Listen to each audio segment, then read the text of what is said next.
നമസ്കാരം. ഓപ്പറേഷൻ തൂഫാൻ അത്യധികം ഊർജ്ജത്തോടുകൂടി സംസ്ഥാനമൊട്ടാകെ നടപ്പാക്കുകയാണ് കേരള പോലീസ്. കേരളത്തിൻ്റെ ആഭ്യന്തരമന്ത്രി രമേശ് ചെന്നിത്തലയോടുള്ളൊരു അഭിനന്ദനം ആദ്യമേ അറിയിച്ചുകൊണ്ട് തന്നെ തുടങ്ങട്ടെ. കാരണം കൃത്യമായിട്ട് അതിൻ്റെ ആദ്യ പടികൾ, ആദ്യ ഘട്ടം വളരെ ക്രിയാത്മകമായി തന്നെ നടക്കുന്നു എന്നാണ് പുറത്തു വരുന്ന വിവരങ്ങളിൽ നിന്ന് നമുക്ക് മനസ്സിലാക്കുവാൻ സാധിക്കുന്നത്. പക്ഷേ ഈ ഓപ്പറേഷൻ തൂഫാനെ സംബന്ധിച്ച് ഇനി അങ്ങോട്ടേക്കുള്ള ചുവടുവെപ്പുകൾ വളരെ പ്രാധാന്യമുള്ളതാണ്. കാരണം കേരളം വലിയ രൂക്ഷമായൊരു സാഹചര്യത്തിലേക്ക്, അതായത് കേരളത്തിൻ്റെ യുവത പൂർണ്ണമായും ഏതാണ്ട് മയക്കുമരുന്നിൻ്റെ അടിമപ്പെട്ടു പോകുന്നു. ഒരു തരത്തിൽ അല്ലെങ്കിൽ മറ്റൊരു തരത്തിൽ. ഞാൻ മദ്യമോ സിഗരറ്റോ അല്ല ഉദ്ദേശിക്കുന്നത്. ഒരു വിധത്തിൽ ഇപ്പോൾ ഒരു 25 വയസ്സിന് താഴെയുള്ള ചെറുപ്പക്കാരിൽ സാധാരണ പൊതുസമൂഹത്തിൽ ഇറങ്ങി പെരുമാറുന്ന, പഠിച്ച് മറ്റെന്തെങ്കിലും തരത്തിൽ സമൂഹവുമായി അധികം ഇപ്പോൾ വലിയ ബന്ധമില്ലാതെ തൻ്റെ കാര്യം നോക്കി നടക്കുന്ന യുവത ഒരു നല്ലൊരു ശതമാനമുണ്ട്, അത് ഞാൻ മറക്കുന്നില്ല. പക്ഷേ സമൂഹത്തിൽ നടമാടുന്ന ഒരു ഫ്രീക്ക് പയ്യന്മാരെന്ന് മുൻ തലമുറ വിളിച്ചിരുന്ന ഇപ്പോഴത്തെ ജെൻസി പയ്യന്മാരിൽ, യുവതികളിലും ഒരു നല്ലൊരു ശതമാനത്തോട്, അതായത് ഒരു of the top of my head എന്നുള്ള രീതിയിൽ ഒരു കണക്ക് പറഞ്ഞാൽ 5 പേരോട് സംസാരിക്കുമ്പോൾ അവരിൽ 2 പേരെങ്കിലും ഏതെങ്കിലും ഒരു തരത്തിലുള്ള ലഹരി ഒന്ന് പരീക്ഷിച്ച് നോക്കിയിട്ടുണ്ട് എന്നുള്ള സാഹചര്യമെങ്കിലും നിലനിൽക്കുന്നുണ്ട് എന്നുള്ളതാണ് ഞെട്ടിപ്പിക്കുന്നൊരു വസ്തുത. ഇതൊരു കൃത്യമായിട്ട് ഗവേഷണം നടത്തിയിട്ടുള്ളൊരു കണക്കല്ല. പൊതുസമൂഹത്തിൽ ഇടപെട്ട് ആളുകളോട് പരിചയപ്പെട്ടും സംസാരിച്ചും ഒക്കെയുള്ള പരിചയത്തിൻ്റെ പുറത്ത് പറയുന്ന ഒരു കണക്കാണ്. ഒരു ഒഴുക്കൻ മട്ടിലുള്ള കണക്കാണെന്ന് തന്നെ കരുതിക്കുള്ളൂ. ഇതിനെക്കുറിച്ച് വ്യക്തമായ ഗവേഷണങ്ങൾ ചെയ്തിട്ടുള്ള കണക്കുകളുടെ അടിസ്ഥാനത്തിൽ കൂടിയാണ് ഈ ഓപ്പറേഷൻ തൂഫാൻ നടപ്പാക്കിയത്, അല്ലെങ്കിൽ ഇപ്പോൾ നടപ്പാക്കിക്കൊണ്ടിരിക്കുന്നത് എന്നുള്ളതും വ്യക്തമാണല്ലോ. അതുകൊണ്ട് തന്നെ ഇനി അടുത്ത ചുവടുവെപ്പ് ഇതിൽ വളരെ പ്രാധാന്യം അർഹിക്കുന്നൊരു ചുവടുവെപ്പായിരിക്കും ഈ ഓപ്പറേഷൻ തൂഫാനെ സംബന്ധിച്ച്. കാരണം ഇപ്പോൾ ഈ പിടികൂടപ്പെടുന്നതെല്ലാം ഒന്നെങ്കിൽ മയക്കുമരുന്ന് ഉപയോഗിക്കുന്ന ആളുകൾ, അവർക്ക് വിതരണം ചെയ്യുന്ന തെരുവ് കച്ചവടക്കാർ, ഈ സ്ട്രീറ്റ് വെൻഡേഴ്സ് എന്ന് പറയുമല്ലോ, അത്തരത്തിലുള്ള ആളുകളാണ് ഈ പിടിയിലാകുന്നത് മുഴുവൻ. നമ്മുടെ സിനിമാ താരം ഉണ്ണി മുകുന്ദൻ വളരെ ആത്മാർത്ഥമായി പങ്കുവച്ചൊരു വീഡിയോയുടെ പശ്ചാത്തലത്തിലൊക്കെ ഉടനടി കേരള പോലീസ് എടുത്ത നടപടികൾ പ്രശംസനീയം തന്നെയാണ്, ഒരു സംശയവുമില്ല. പക്ഷേ അടുത്ത ചുവടെന്താണ്? ഈ തെരുവ് കച്ചവടക്കാരിൽ മാത്രമായി ഈ ഓപ്പറേഷൻ തൂഫാൻ ഒതുങ്ങിപ്പോയാലുള്ള പ്രശ്നമെന്ന് പറഞ്ഞു കഴിഞ്ഞാൽ, ഈ തെരുവ് കച്ചവടക്കാരെന്നുള്ള ഒരു ശൃംഖലയുണ്ടല്ലോ, അവരുടെ ശൃംഖല വളരെ എളുപ്പത്തിൽ മാറ്റിവെക്കാവുന്നൊരു സാധനമാണ്, റീപ്ലേസബിളാണ്. ഒരാൾ പോയി കഴിഞ്ഞാൽ, ഇപ്പോൾ ഞാനൊരു തെരുവ് കച്ചവടക്കാരനാണ് ഈ മയക്കുമരുന്നിനെ സംബന്ധിച്ച് ആ ശൃംഖലയിൽ എന്ന് കരുതുക. എന്നോടൊപ്പം തന്നെ ഒരു 10-15 പേർ പല മേഖലകളിലായി അല്ലെങ്കിൽ പല പ്രദേശങ്ങളിലായി പ്രവർത്തിക്കുന്നുണ്ട് ഈ വിപണനത്തിനായി അല്ലെങ്കിൽ വിതരണത്തിനായി. ഞങ്ങളെയെല്ലാം ഈ ഓപ്പറേഷൻ തൂഫാനിൽ പോലീസ് പിടികൂടി ജയിലിലാക്കി നിയമ നടപടികൾ തുടങ്ങുന്നു. ഞങ്ങൾ തെരുവുകളിൽ നിന്ന് മാറ്റപ്പെടുന്നു, അതായത് ടേക്കിംഗ് ഓഫ് ദ സ്ട്രീറ്റ് എന്ന് പറയും. അത്തരത്തിൽ ഞങ്ങളെ മാറ്റിയാൽ ഈ വിപണന ശൃംഖല തകരുമോ? ഇല്ല. കാരണം ഈ ഒരു വ്യക്തിയെ എളുപ്പത്തിൽ തന്നെ അവർക്ക് മാറ്റി പ്രതിഷ്ഠിക്കുവാൻ സാധിക്കും. മറ്റൊരാളെ ആ സ്ഥാനത്തേക്ക് കൊണ്ടുവരുവാൻ ഇതിൻ്റെ വിപണനം നിയന്ത്രിക്കുന്ന ശക്തികൾക്ക് സാധിക്കും. അതുകൊണ്ട് തന്നെ മുകളിലേക്ക് ഈ ഒരു അന്വേഷണവും നിയമ നടപടികളും പോകേണ്ടത് കേരളത്തെ സംബന്ധിച്ച്, കേരളത്തെ യുവതയെ സംബന്ധിച്ച് വളരെ അത്യന്താപേക്ഷിതമാണ്. കാരണം ഈ തെരുവ് കച്ചവടക്കാർക്ക് മുകളിൽ ഏജൻറ്റുമാർ കാണും, ഈ വിപണന ശൃംഖല നിയന്ത്രിക്കുന്ന ശക്തികളുടെ വിതരണക്കാർ കാണും, യഥാർത്ഥ വിതരണക്കാർ. ഇവർ വിൽപ്പനക്കാരാണ്. ആ വിൽപ്പനക്കാർക്ക് വിതരണം ചെയ്യുന്ന, ഒരു ഉദാഹരണം പറഞ്ഞു കഴിഞ്ഞാൽ കേരള ഭാഗ്യക്കുറിയുടെ കാര്യം എടുത്തോളൂ. ഒരു ഏജൻസി നിങ്ങൾ വഴിയിൽ കാണുമ്പോൾ ഒരു സാധാരണക്കാരൻ ഒരു ബോർഡിൽ കൊണ്ട് നടന്ന് വിൽക്കുന്നത്, അയാളത് വാങ്ങുന്നത് ഒരു ഏജൻസിയിൽ നിന്നായിരിക്കും. ആ ഏജൻസിക്ക് അത് ലഭിക്കുന്നത് സർക്കാരിൻ്റെ വിതരണ ശൃംഖലയിൽ നിന്നായിരിക്കും. ആ വിതരണ ശൃംഖലയുടെ അറ്റത്ത് ഇതിൻ്റെ ഒരു ഉൽപ്പാദന കേന്ദ്രമുണ്ടാകും. ആ ഉൽപ്പാദന കേന്ദ്രത്തിൻ്റെ മുകളിലൊരു ഡിപ്പാർട്ട്മെൻ്റ് ഉണ്ടാകും. ഇത് ഏതൊരു വിതരണ ശൃംഖലയും പ്രവർത്തിക്കുന്നതിൻ്റെ ഏറ്റവും ലളിതമായിട്ടുള്ളൊരു ഉദാഹരണമാണിത്. ഈ ഉൽപ്പാദന കേന്ദ്രം ഒരുപക്ഷെ മയക്കുമരുന്നിനെ സംബന്ധിച്ച് രാജ്യത്തിൻ്റെ അതിർത്തിക്ക് അപ്പുറമായിരിക്കാം. അവിടെ നമ്മൾക്ക് എളുപ്പത്തിൽ കടന്നു ചെല്ലുവാൻ ഒരു പക്ഷേ സാധിച്ചെന്ന് വരില്ല. പക്ഷേ ആ ഉൽപ്പാദന കേന്ദ്രത്തിൽ നിന്ന് നമ്മുടെ രാജ്യത്തേക്ക് ഈ മയക്കുമരുന്ന് വരുന്ന വഴികളുണ്ടല്ലോ, ആ വഴികൾ വരെ എത്തിച്ചേർന്ന് അതടക്കേണ്ട ഒരു ധാർമ്മികമായിട്ടും നിയമപരമായിട്ടുമുള്ള ഉത്തരവാദിത്വം ഈ ഓപ്പറേഷൻ തൂഫാൻ കൈയാളുന്ന ഉദ്യോഗസ്ഥന്മാർക്കും ഇതിൻ്റെ ഈ പദ്ധതി വിഭാവനം ചെയ്ത ആഭ്യന്തരമന്ത്രിക്കുമുണ്ട്. അത് ഒരുപക്ഷെ നമ്മുടെ സംസ്ഥാനത്തിൻ്റെ അതിർത്തിക്ക് അപ്പുറത്തേക്ക് ഈ അന്വേഷണം നീളുകയാണെങ്കിൽ കേന്ദ്ര ഏജൻസികളുടെ സഹായം തേടി തന്നെ അത് ചെയ്യേണ്ടത് അത്യന്താപേക്ഷിതമാണ്. കാരണം ഇത്തരത്തിലുള്ളൊരു വിതരണ ശൃംഖലയുടെ ഏറ്റവും പ്രധാന വിപണന മാർഗം, വാണിജ്യ മാർഗമെന്ന് പറയുമല്ലോ, ഒരു റൂട്ട്, ഒരു ഇൻഡസ്ട്രിയൽ റൂട്ട് എന്നൊക്കെ പറയുന്നത് പോലെ അത് പ്രധാനമായും കടൽ വഴിയാണ് എന്നുള്ളതാണ് പലപ്പോഴായി നമ്മുടെ മുമ്പിൽ പുറത്തു വന്ന വിവരങ്ങളിൽ നമുക്ക് ലഭിച്ച വിവരങ്ങളിൽ നിന്ന് നമുക്ക് മനസ്സിലാക്കുവാൻ സാധിക്കുന്ന അതിൻ്റെ തന്നെ പ്രധാനപ്പെട്ട പല ഒരു ലാൻഡിംഗ് പോയിൻറ്റുകളെന്ന് പറയും. ഇതെല്ലാം വന്നിറങ്ങുന്നത് ഈ ഉൽപ്പാദന കേന്ദ്രങ്ങളിൽ നിന്നോ അല്ലെങ്കിൽ വലിയ സംഭരണശാലകളിൽ നിന്നോ വന്നിറങ്ങുന്ന ലാൻഡിംഗ് പോയിൻറ്റുകളിൽ പ്രധാനപ്പെട്ട പല ലാൻഡിംഗ് പോയിൻറ്റുകളും ശ്രീലങ്കയിലും ലക്ഷദ്വീപിലുമാണ്. അതുകൊണ്ട് തന്നെയാണ് ഈ ലക്ഷദ്വീപിൽ കൃത്യമായിട്ടിപ്പോൾ അതിനെ ടൂറിസം വികസനം എന്നുള്ള പദ്ധതികൾ അവിടെ കാര്യമായി തന്നെ കേന്ദ്ര സർക്കാർ ആസൂത്രണം ചെയ്യുമ്പോൾ പല വ്യക്തികളും അസ്വസ്ഥരാകുന്നത്. കാരണം ഈ ടൂറിസത്തിൻ്റെ ഒരു വികസനം അവിടെ ഉണ്ടായിക്കഴിഞ്ഞു കഴിഞ്ഞാൽ ഇപ്പോഴത്തെ സാഹചര്യത്തിൽ പ്രത്യേകിച്ച് പഹൽഗാമിന് ശേഷം സുരക്ഷാ പരിശോധന കർശനമാകും. അതുകൊണ്ട് തന്നെ ഈ ലാൻഡിംഗ് പോയിൻറ്റുകൾ പലതും സ്വാഭാവികമായി തന്നെ ഇല്ലാതാകും. ലക്ഷദ്വീപ് എന്നുള്ളത് വളരെ ചെറിയൊരു പ്രദേശമാണെങ്കിൽ പോലും ഈ മയക്കുമരുന്നിനെ സംബന്ധിച്ച് അവിടെ വന്നിറങ്ങി കേരളം വഴി അതിൻ്റെ വിതരണ ശൃംഖലകളിലേക്ക് എത്തുവാൻ ഏറ്റവും എളുപ്പമുള്ള ഒരു പ്രദേശമായി മയക്കുമരുന്ന് മാഫിയ ഉപയോഗിക്കുന്നൊരു സ്ഥലമാണ് എന്നാണ് നമുക്ക് ലഭ്യമാകുന്ന വിവരങ്ങൾ. ഇപ്പോൾ ഇതിനെ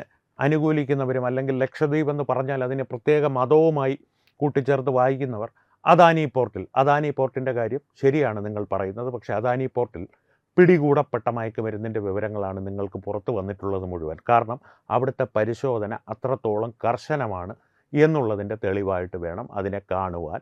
അങ്ങനെ കാണുവാൻ സാമാന്യബോധമുള്ളവർക്ക്.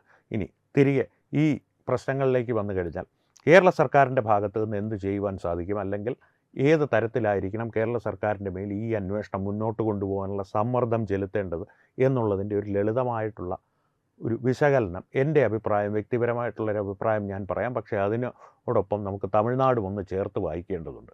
കാരണം രണ്ടിടത്തെയും സാഹചര്യങ്ങൾ ഇപ്പോൾ സമാന സാഹചര്യങ്ങളാണ്.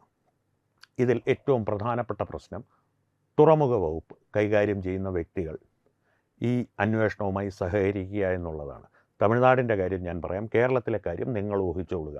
തമിഴ്നാട്ടിലേക്കൊന്ന് പോയാൽ തമിഴ്നാട്ടിൽ ഇപ്പോൾ തുറമുഖ വകുപ്പ് കൈകാര്യം ചെയ്യുന്നത് ആദവർജുന എന്ന വ്യക്തിയാണ്. ആദവർജുന നമ്മുടെ ലോട്ടറി മാർട്ടിൻ്റെ, സാന്റിയാഗോ മാർട്ടിൻ്റെ മരുമകനാണ്. തന്നെയുമല്ല ആദവർജുനയുടെ അമ്മായിയമ്മയായ ലീമ റോസിൻ്റെ സഹോദരനായ ജോൺ ബ്രിട്ടോ മയക്കുമരുന്ന് കള്ളക്കടത്തിൻ്റെ രാജാവാണ് എന്ന് DMK ഉൾപ്പെടെയുള്ളവർ ആരോപിക്കുന്നുണ്ട്. അത്തരത്തിലൊരു ആരോപണം മുന്നോട്ട് വെച്ചതിൻ്റെ പേരിൽ BJP സഹയാത്രികനായ BJP അനുഭാവിയായ മാരിദാസ് എന്ന ബ്ലോഗറെ ഈ കഴിഞ്ഞ ദിവസം വിജയുടെ മന്ത്രിസഭ അല്ലെങ്കിൽ വിജയുടെ അധികാരവർഗം കൃത്യമായ ഒരു ഉദ്ദേശത്തോടു കൂടി തന്നെ അറസ്റ്റ് ചെയ്തിരുന്നു. അറസ്റ്റ് ചെയ്ത് അദ്ദേഹത്തിന് ഉടനെ തന്നെ ജാമ്യം ലഭിച്ചു. പക്ഷേ ഈ ജോൺ ബ്രിട്ടോ ഇപ്പോൾ അവരതിനെ ഒരു ആശയക്കുഴപ്പം സൃഷ്ടിക്കുവാൻ ശ്രമിക്കുകയാണ്. ലീമ റോസിൻ്റെ സഹോദരൻ ജോൺ ബ്രിട്ടോ അല്ല ഈ പറയുന്ന ജോൺ ബ്രിട്ടോ, ഇത് ജോൺ ബ്രിട്ടോ, അത് സേവിയർ ബ്രിട്ടോ. പക്ഷേ എന്തായാലും ഒരു കാര്യം ഉറപ്പ് തന്നെയാണ്, ആദവർജുനയുമായി വളരെ അടുത്ത് ബന്ധമുള്ള ഒരു ജോൺ ബ്രിട്ടോയുടെ കയ്യിൽ നിന്ന് 200 കോടി രൂപയുടെ മയക്കുമരുന്ന് ഈ കഴിഞ്ഞ ദിവസങ്ങളിൽ ED പിടികൂടുകയും അയാളെ സംബന്ധിച്ചുള്ള നിയമ നടപടികൾ നടക്കുകയുമാണ്. ഒരുപക്ഷെ അയാൾ നിയമത്തിൻ്റെ പിടിയിൽ തന്നെയുമാണ്. ഈ കഴിഞ്ഞ ദിവസം രാത്രി അദ്ദേഹം പിടിയിലായി എന്ന് പറയുന്നു, അദ്ദേഹമല്ല അയാൾ പിടിയിലായി എന്ന് പറയപ്പെടുന്നു. കൃത്യമായ വിവരങ്ങൾ ഇനിയും പുറത്തു വരേണ്ടതുണ്ട്. അപ്പോൾ ആലോചിച്ച് നോക്കൂ, തുറമുഖം കൈകാര്യം ചെയ്യുന്നു. ഈ തുറമുഖം എന്ന് പറയുമ്പോൾ നിങ്ങളുടെ എല്ലാം മനസ്സിൽ വരുന്നത് ഒന്നെങ്കിൽ കൊച്ചി തുറമുഖം അല്ലെങ്കിൽ അദാനി പോർട്ടായിരിക്കാം. അല്ല, ചെറിയ ചെറിയ നിരവധി തുറമുഖങ്ങൾ തമിഴ്നാട്ടിലുമുണ്ട്, കേരളത്തിലുമുണ്ട്. ഇവയെല്ലാം വരുന്നത് കേന്ദ്ര സർക്കാരിൻ്റെ തുറമുഖ വകുപ്പിൻ്റെ കീഴിലല്ല, സംസ്ഥാന സർക്കാരിൻ്റെ തുറമുഖ വകുപ്പിൻ്റെ കീഴിലാണ്.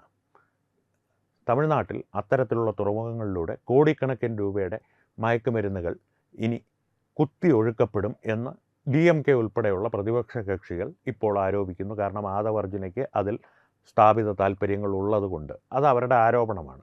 അത്തരത്തിലുള്ള ആരോപണങ്ങൾ ഒരുപക്ഷെ ശരിയാകാം എന്ന് ഒരു സാഹചര്യം നമ്മളൊന്ന് സങ്കല്പിക്കുക.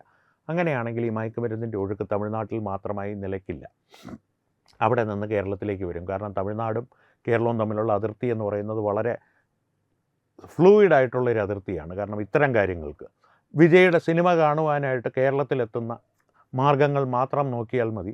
അതിനും അപ്പുറത്തേക്കുള്ള എത്രയോ മാർഗങ്ങൾ ഈ കള്ളക്കടത്തുകാർക്ക് പരിചിതമായിരിക്കുമെന്ന് മനസ്സിലാക്കുവാനായിട്ട് ഞാനൊരു തമാശയ്ക്ക് വേണ്ടിയിട്ട് ഒരല്പം പാതി തമാശയായും പാതി കാര്യവുമായിട്ടാണ് ആ ഉദാഹരണം പറഞ്ഞത്. ഒന്ന് ചിന്തിച്ച് നോക്കുക. അത്തരത്തിൽ ഈ തുറമുഖ വകുപ്പിൻ്റെ ഒരു കൈകാര്യമുണ്ടല്ലോ, അതിന് അതേപടി കേരളത്തിലേക്ക് ഒന്ന് കൊണ്ടുവരിക.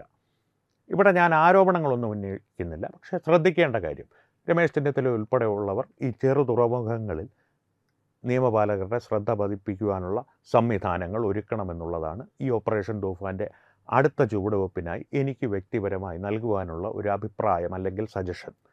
കാരണം അങ്ങനെ ചെയ്തില്ലെങ്കിൽ ഇതുവരെ ചെയ്തിട്ടുള്ള എല്ലാ പ്രവൃത്തികളും വെറുതെയാകും, വൃഥാവിലാകും എന്നുള്ളത് ഉറപ്പാണ്. തമിഴ്നാട്ടിലെ കാര്യം എടുത്തു കഴിഞ്ഞാൽ ഇത്തരത്തിൽ തുറമുഖം കൈകാര്യം ചെയ്യുന്ന ഈ സാഹചര്യങ്ങളുടെ സമാനതകൾ സംബന്ധിച്ച് 1-2 വിവരങ്ങൾ കൂടി പറഞ്ഞ് നമുക്ക് അവസാനിപ്പിക്കാം. തമിഴ്നാട്ടിൽ ഇവരുടെ ഒപ്പം ഉള്ള ശക്തികളെ യാദവർജനയ്ക്ക് സ്ഥാപിത താല്പര്യങ്ങളുണ്ടെന്ന് DMK പോലുള്ള രാഷ്ട്രീയ കക്ഷികൾ ആരോപിക്കുന്നു. പക്ഷേ അതോടൊപ്പം തന്നെ ചേർത്ത് വായിക്കേണ്ടത് ഇവരുടെ ഒപ്പമുള്ള ശക്തികളാണ്. കാരണം ഇപ്പോൾ ഏതാണ്ട് IUML മുതൽ SDPI വരെയുള്ള ഏതാണ്ട് മുഴുവൻ മതവാദ കൂട്ടങ്ങളും തമിഴക വെട്രിക്കഴകത്തിൻ്റെ ഒപ്പമുണ്ട്. കേരളത്തിലെ സ്ഥിതി എന്താണെന്നുള്ളത് പ്രേക്ഷകർ തന്നെ ഒന്ന് ചിന്തിച്ച് കണ്ടുപിടിക്കുക. കമൻറ്റുകളിലൂടെ നിങ്ങളുടെ അഭിപ്രായങ്ങൾ അറിയിക്കുക. തുറമുഖ വകുപ്പ് കേരളത്തിൽ കൈകാര്യം ചെയ്യുന്നത് ആരാണ് എന്നുള്ളതും ഒരല്പം ഗവേഷണം നടത്തി ഗൂഗിളിലൊന്ന് സെർച്ച് ചെയ്താൽ മതി. കാരണം അല്ലെങ്കിൽ ഇതൊരു ആരോപണമായി ഉന്നയിക്കേണ്ടി വരും. അതിന് നമ്മുടെ കയ്യിൽ വ്യക്തമായ തെളിവുകൾ വേണം. ഞാനൊരു വന്നേക്കാവുന്ന സാഹചര്യത്തിൻ്റെ ഒരു ഭാവന മാത്രമാണ് പറയുന്നത്. അതും ഒരു ആരോപണമായിട്ടല്ല. ഒരല്പം സൂക്ഷിക്കണം രമേശ് ചെന്നിത്തല സാർ എന്നുള്ള നിലയിൽ എൻ്റെ ഒരു വ്യക്തിപരമായിട്ടുള്ള അഭിപ്രായമായിട്ട് അടുത്ത ഘട്ടത്തിൽ ഇത്തരത്തിലുള്ള പ്രദേശങ്ങളിൽ തുറമുഖങ്ങളിലൊക്കെ കൂടുതൽ ശ്രദ്ധ പതിപ്പിച്ചാൽ നന്നായിരിക്കും എന്നുള്ളൊരു അഭിപ്രായത്തിന് വേണ്ടിയിട്ട് മാത്രമാണ് പറയുന്നത്. ഒപ്പം ഇവിടെ തുറമുഖ വകുപ്പ് കൈകാര്യം ചെയ്യുന്ന വ്യക്തികൾക്കും മന്ത്രിമാർക്കും ആ പാർട്ടികൾക്കുമെല്ലാം നല്ല പേര് ലഭിക്കുകയും ചെയ്യും. അതിനുവേണ്ടി മാത്രമാണ്, സതുദ്ദേശപരമായിട്ടാണ് ഈ കാര്യങ്ങൾ പറയുന്നത്. പക്ഷേ തമിഴ്നാട്ടിലെ കാര്യം അങ്ങനെയല്ല എന്നാണ് DMK ഉൾപ്പെടെയുള്ളവർ ആരോപിക്കുന്നത്. അത്തരത്തിലുള്ള വകുപ്പുകൾ കൈകാര്യം ചെയ്യുന്നവരോട് ഏറ്റവും അടുപ്പം പുലർത്തുന്ന രാഷ്ട്രീയ കക്ഷികൾ ഏതൊക്കെയാണെന്ന് തമിഴ്നാട്ടിലെ രാഷ്ട്രീയ സാഹചര്യം ഒന്ന് പരിശോധിച്ച് നോക്കുക, ഇവിടുത്തെ രാഷ്ട്രീയ സാഹചര്യം ഒന്ന് പരിശോധിച്ച് നോക്കുക. മതവാദവും അതിനെ സംബന്ധിച്ചുള്ള നർക്കോട്ടിക് ജിഹാദും അതിനോടനുബന്ധിച്ചുള്ള നർക്കോട്ടിക് ജിഹാദും ഒന്നും കേരളത്തെ സംബന്ധിച്ച് പുതുമയുള്ള വാർത്തകളല്ല, ആദ്യമായി കേൾക്കുന്ന പദങ്ങളുമല്ല. അതുകൊണ്ട് തന്നെ ഇതെല്ലാം ഒന്ന് കൂട്ടിച്ചേർത്ത് വായിക്കുമ്പോൾ ഈ മയക്കുമരുന്ന് ശൃംഖലകളിൽ തെരുവ് കച്ചവടക്കാരെ മാത്രം പിടികൂടി അകത്താക്കിയത് കൊണ്ട് യാതൊരു ചലനവും സംഭവിക്കുവാൻ പോകുന്നില്ല. അവർക്ക് വളരെ നിസ്സാരമായി തന്നെ ഇത്തരത്തിൽ അടുത്ത തെരുവ് കച്ചവടക്കാരുടെ ഒരു ബാച്ചിനെ ഇറക്കുവാൻ സാധിക്കും. കാരണം അത്തരത്തിലുള്ള തെരുവ് കച്ചവടക്കാർ നിരവധിയുണ്ട്. മസാജിങ് സെൻറ്റർ, കാരണം ഈ ഒരു ഇക്കിളി വാർത്ത വന്നു കഴിഞ്ഞാൽ മലയാളിയുടെ ശ്രദ്ധ തിരിക്കും. മസാജ് സെൻറ്ററുകളുടെ മറവിൽ മയക്കുമരുന്ന് വിതരണം, ഇതെല്ലാം ഈ മസാജ് സെൻറ്ററുകൾ പോലും തെരുവ് കച്ചവടക്കാരുടെ ശ്രേണിയിൽ പെടുന്നവർ തന്നെയാണ്. അതിനും അപ്പുറത്തേക്കുള്ളവർ, അതിനും മുകളിലേക്കുള്ളവർ ആരൊക്കെയാണ് എന്നുള്ളതാണ് ഇക്കാര്യത്തിലെ ഒരേ ഒരു ചോദ്യം, ഏറ്റവും പ്രധാനപ്പെട്ട ചോദ്യം. മറ്റ് ചോദ്യങ്ങൾ ഉപചോദ്യങ്ങൾ മാത്രമാണ്. ആ ചോദ്യങ്ങൾ എന്തൊക്കെയാണ്, അതിൻ്റെ ഉത്തരങ്ങൾ പ്രേക്ഷകർക്ക് തോന്നുന്നത് എന്തൊക്കെയാണ്, ഇക്കാര്യത്തിൽ ഈ പറഞ്ഞ കാര്യങ്ങളോടുള്ള യോജിപ്പ് വിയോജിപ്പ് ഇവയെല്ലാം കമൻറ്റുകളിലൂടെ നിങ്ങളുടെ അഭിപ്രായങ്ങളായി രേഖപ്പെടുത്തുക. സംവാദങ്ങൾ തുടരട്ടെ. വീണ്ടും കാണാം. നന്ദി, നമസ്കാരം. HIV അണുബാധ സന്തോഷപൂർണമായ ഒരു ജീവിതത്തിന് തടസ്സമല്ല. HIV അണുബാധയ്ക്ക് ഫലപ്രദമായ ചികിത്സ ഇന്ന് ലഭ്യമാണ്. ഇതിന് യഥാസമയം അണുബാധ കണ്ടെത്തുന്നതും കാലേക്കൂട്ടി ചികിത്സ നടത്തേണ്ടതും അത്യാവശ്യമാണ്.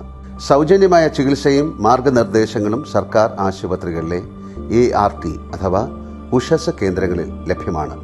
ആരോഗ്യ സംരക്ഷണം ഓരോരുത്തരുടെയും ഉത്തരവാദിത്തമാണ്.